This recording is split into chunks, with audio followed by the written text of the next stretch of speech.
Hello guys and welcome back to another video.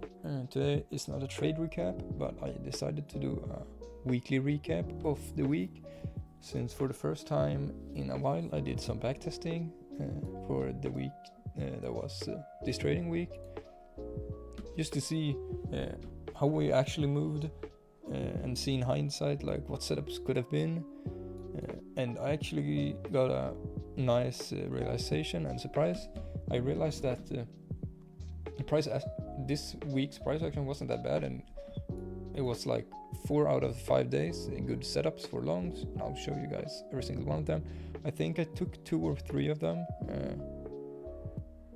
Yeah, I think so. And I'll just walk you guys through what trades there was and why.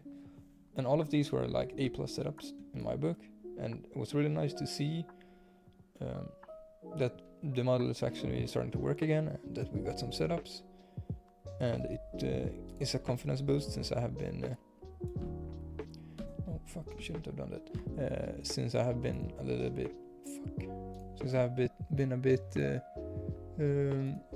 I've been questioning my model a bit and stuff. So yeah, I'll walk you guys through. So starting with Monday, I didn't really see a setup Monday. There was one setup, but that was pre-market entry and I don't really take it. But what happened, we tapped into NWOG, a new week opening gap, 1 hour. Whoops. So right here, we tapped into that, which became support. So, trading view is so retard. So yeah, I'll go into the 1 minute and show you the possible setup. So here we came in, found support, made a resweep. I haven't checked if we made SMT or stuff like that right here, but we made a resweep. Then we made assist, so you could have had the entry right here, like right there, SL and TP, maybe TP1 right here, and leave a runner for right here. But I didn't take it since it was pre-market. It was 15 minutes before market open, and at market open we just shot up, and yeah, I'm not taking a trade based of that. And when we made this move up, took out all-time high like this, I knew there wasn't really going to be a setup for me, so I just left the shorts Monday. I think like the past 5 weeks I haven't taken a trade Monday. Mondays really aren't the best days for me, but I'm happy I don't take losses and just not take trades. Okay, so Tuesday then, when we had a good setup, I don't think I took this, or maybe I took this one but stepped out B, I'm not sure. But yeah, what happened was we tapped into this 15-minute order block. So this will show you what my model actually is. 15 minutes. So the model is we go into a higher time frame PY. It could sometimes be 5 minutes, but I would rather it be like a 30-minute FEG, 1 hour FEG, 15-minute, sometimes order blocks, but mostly I use FEGs. And we have to have a sweep of liquidity within that PY. And then after that happens, I want to see assist. I also want to see SMT, preferably a higher time frame SMT and a lower time frame SMT. Once that lower time frame SMT is established, I want to see that to be the final manipulation, and then for us to make a quick move up, make a assist inversa for value gap, bearish or bullish, and make another fair value gap in the position I want to take. So let's say I want to take a long, I want to see bearish fair value gap disrespected while making assist, and bullish fair value gap created, and I enter off of the assist, and I have stop loss down at the lows, and I have my TP where my drawn liquidity is, or sometimes like this one I'll show you, my TP is to rebalance price, since we made a big move down and then the confirmation comes, but it is kind of shooting for the stars to aim up here, so just go for rebalance, because price has to rebalance, because there is only 4 ways the market take actions, and that is it creates liquidity, it hunts liquidity, it rebalances price to equilibrium, and it rebalances inefficiencies, so FEGs. And I'll also show a little bit about the equilibrium, so the 0.5 level, because it's a very interesting level, and it works in fair value gaps, it works in ranges, because price always has to rebalance to fill unfilled orders. So it's a very important level to know. So yeah, Tuesday here we got SMT off of this low. It wasn't the best SMT, it was a 5-minute low, I think. Yes, we made SMT and we were in this 15-minute order block. I usually don't use order blocks, but sometimes I do. I would rather see this be an FAG, but order blocks works as well. So we go into the 1 minute, I think it was. So the cyst I would like, so like right here, we made a 1 minute cyst. It came a little bit later, but we did make a 2-minute cyst. So depending a bit on how the 1 minute, 2 minutes, and 3 minutes are moving, 1 minute cyst is alright.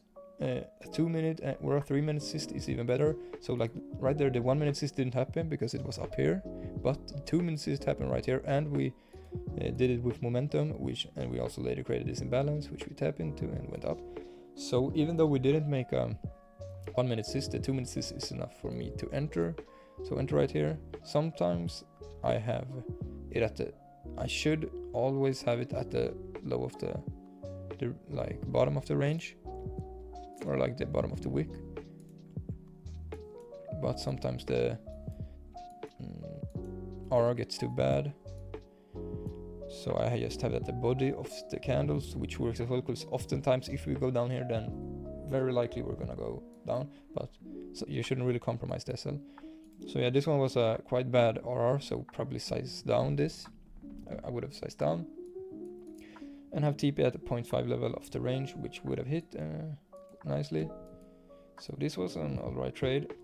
I would say A+, but one of the worst A+ setups. Hey. Okay, so coming into Wednesday,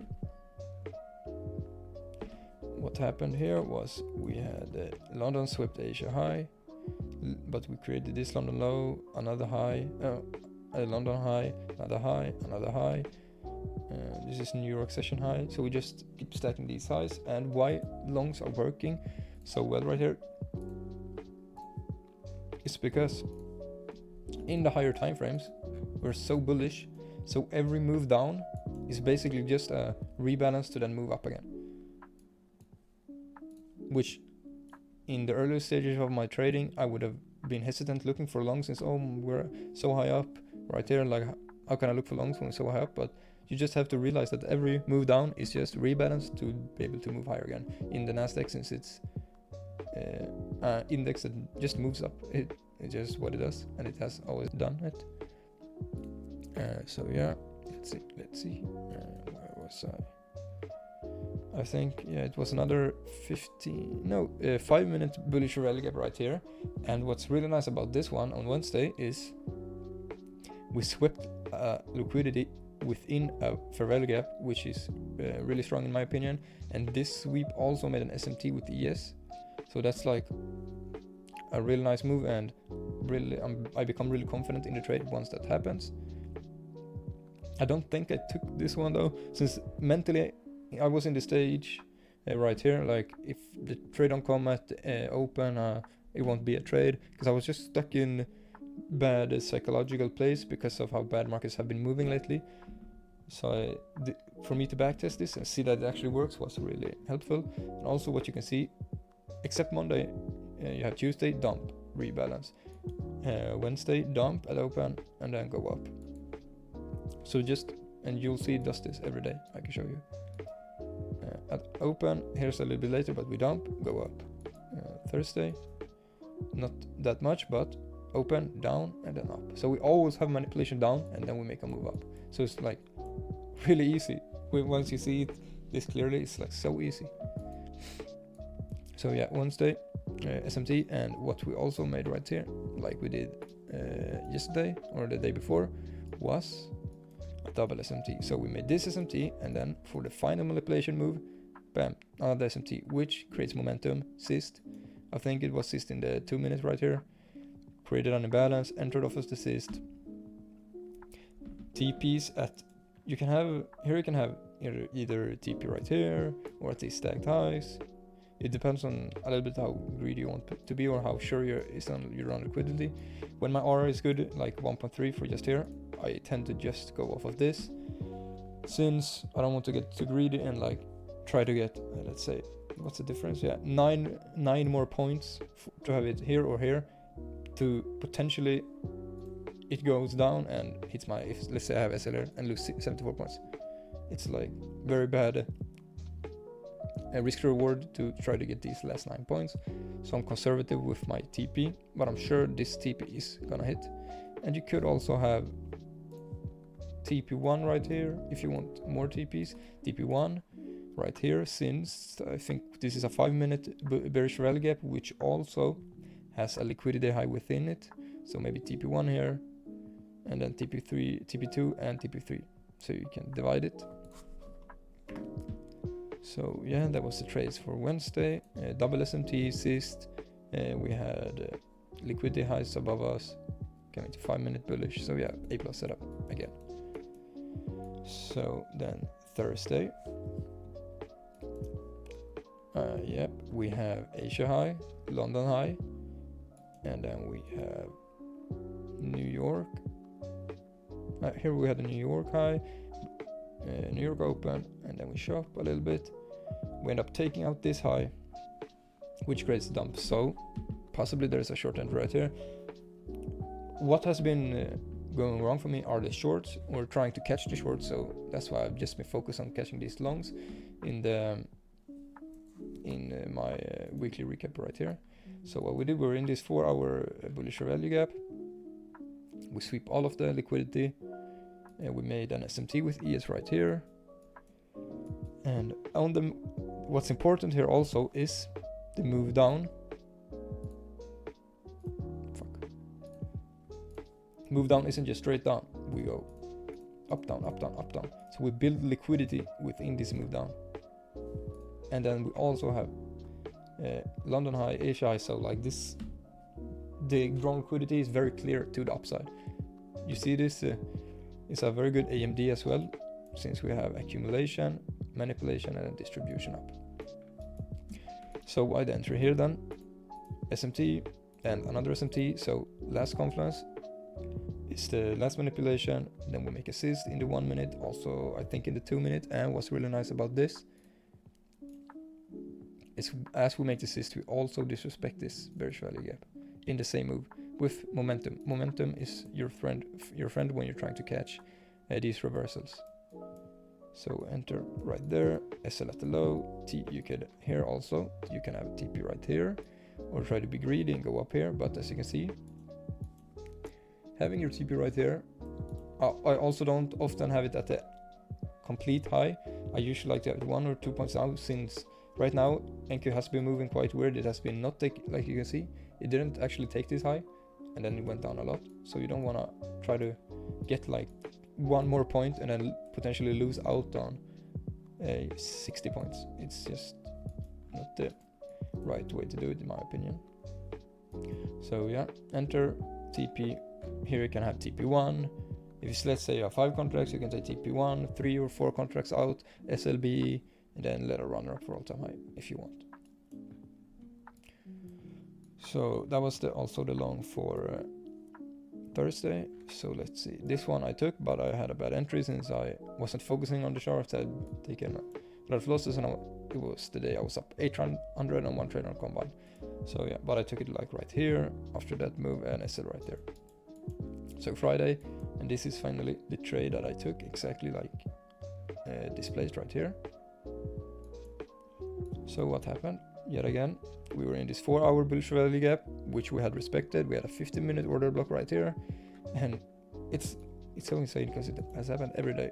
Move down, big SMT, small SMT. Here we didn't really have a cyst. Cyst was up here, but I was okay with only going off of the 1 and 2 minute disrespect of this bearish FVG with momentum, since I was confident we were going up. So sometimes you don't always have to have this. That's also the hard thing about day trading and the markets, is that no setup is the same. You can see all these setups, they are very much alike, but always something different. So having the ability to see the different, but still taking the trade and being confident in the setup, that's really what makes a good trader, in my opinion. So yeah, SMT, disrespect, entry off of the disrespect. I had my SL down here, but in hindsight I could have had it right here, because now I don't have the 30 second, but this is a 30-second low, and we shouldn't really go down here.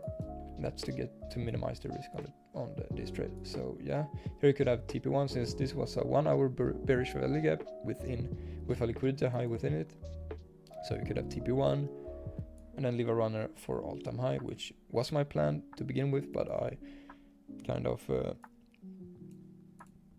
just pushed it out and sold in this chop, which cost me like $200, but it's okay.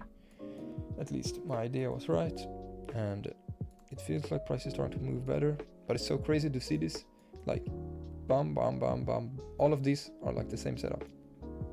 Just a small difference in every single one of them. So yeah, I just want to make this video to kind of show the trades and to show my findings and show my model and setups. So thanks for watching, and I'll hopefully see you guys tomorrow.